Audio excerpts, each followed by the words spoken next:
এখন আমরা present perfect টেন্সে চলে এসেছি। আগের দিন আমরা প্রেজেন্ট পারফেক্ট টেন্স কাকে বলে, কিভাবে করতে হয়, তার কি নিয়ম সেটা জানতে পেরেছি।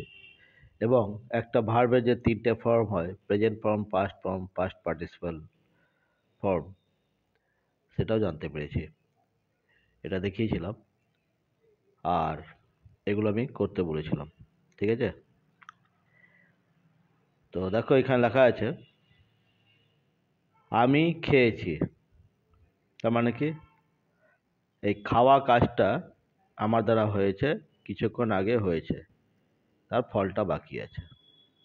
যদি এখানে বলতো আমি ভাত খেয়েছি, তার মানে আমার ভাত খাওয়া হয়ে গেছে, এই খাওয়া কাজটা হয়েছে, কিন্তু তার ফল, ভাত খাওয়ার পর যে শক্তিটা আমি অর্জন করি সেটা আমার মধ্যে আছে, বা সে ভাতটা আমার পেটের মধ্যে আছে। এইভাবে সিম্পলভাবে বুঝতে হবে।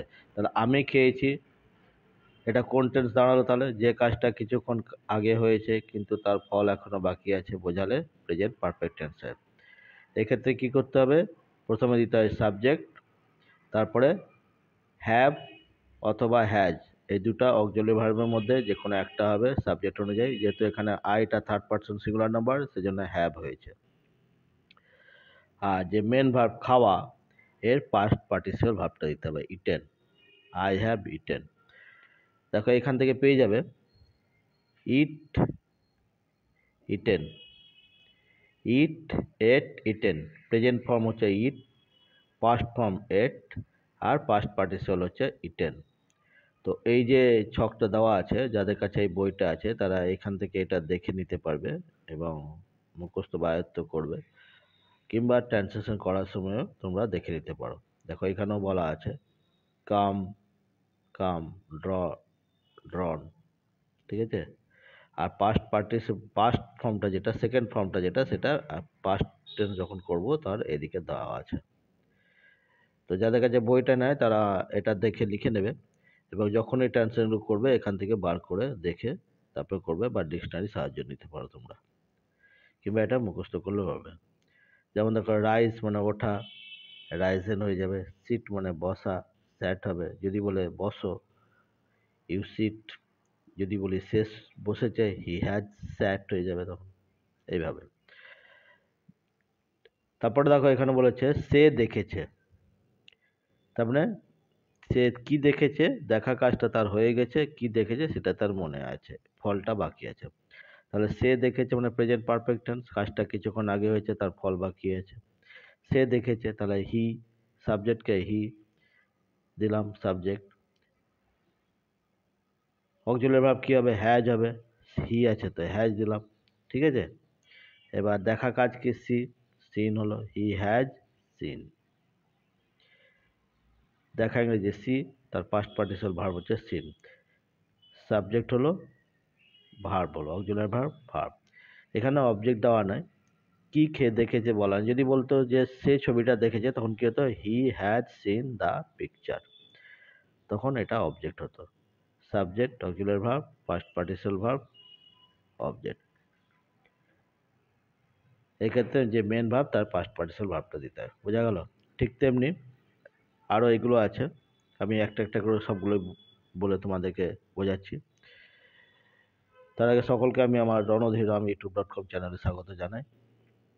আমি পড়াচ্ছি ডাফ অ্যান্ড ডেটা ট্রান্সের বই থেকে বেঙ্গলি টু ইংলিশ ট্রান্সলেশন, আর তোমরা দেখছো Bengali to English learning class. দেখো এখানে বলেছে তোমরা পেয়েছো। তো কে পেয়েছে? তোমরা। তোমরা ইংরেজি কি? ইউ দিলাম সাবজেক্ট। তা ইউটা হচ্ছে সেকেন্ড পারসন প্লুরাল, আমরা তাহলে হ্যাভ হবে।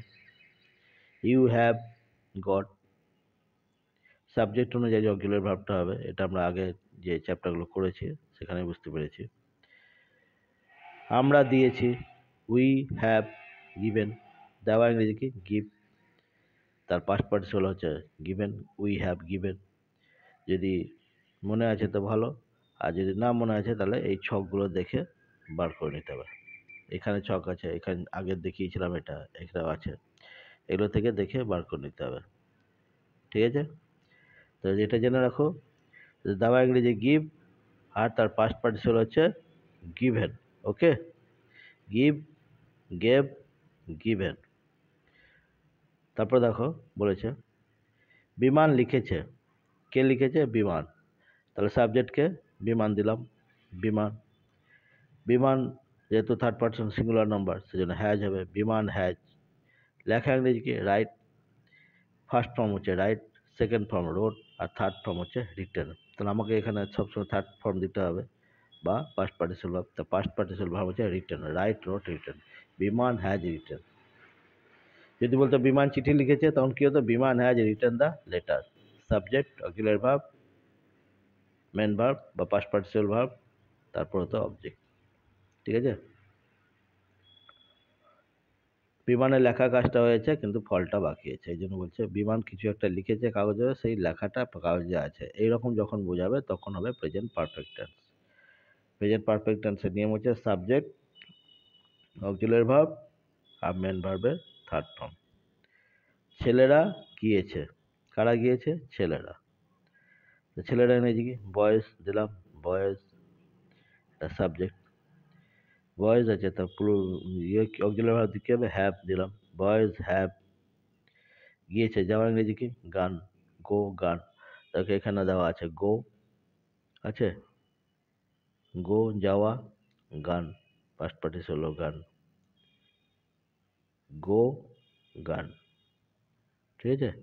এভাবে যদি জানা না থাকে চারটা দেখে বার করে নিতে হবে। তাহলে ছেলেরা গিয়েছে, বয়েজ হ্যাভ গান, বয়েজটা সাবজেক্ট, হ্যাভটা অক্সিলারি ভার্ব, আর গানটা ভার্ব, পাস্ট পার্টিসিপল ভার্ব। ছেলেটি দৌড়েছে, কে দৌড়েছে? ছেলেটি।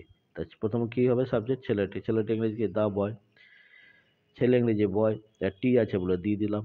আমি আগেই বলেছি যদি সাবজেক্টের সঙ্গে টি, টা, খানা, খানি, গুলি, গুলা, রা থাকে তাহলে তার আগে দিয়ে দিতে হবে। নির্দিষ্ট করে নাউনকে বোঝালে তার আগে দিয়ে দিতে হবে। ঠিক আছে? দি বয় সাবজেক্ট, আর অক্সিলারি ভার্ব দাও, the boy singular number, third person singular number, has হবে দিলাম হ্যাজ, দ্য বয় হ্যাজ। এবার দৌড়ানো ইংরেজি রান, হ্যাঁ, তার পাস্ট পার্টিসিপল কি হবে? Run, ran, run. তাহলে এখানেও রান হবে। ঠিক আছে? The boys has, the boy has run. Subject হলো অক্সিলারি ভার্ব, মেন ভার্ব। তাহলে আমাদের যে লাস্ট পড়া ছিল 1 থেকে 7, আশা করি তোমরা করেছিলে। যারা করেছিলে তারা মিলিয়ে নেবে, আর যারা করনি ভিডিওটা দেখে বুঝে আবার না দেখে করবে। ওকে?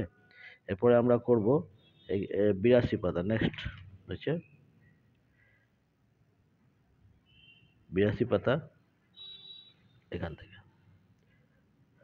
5টা দিচ্ছি আমি করতে।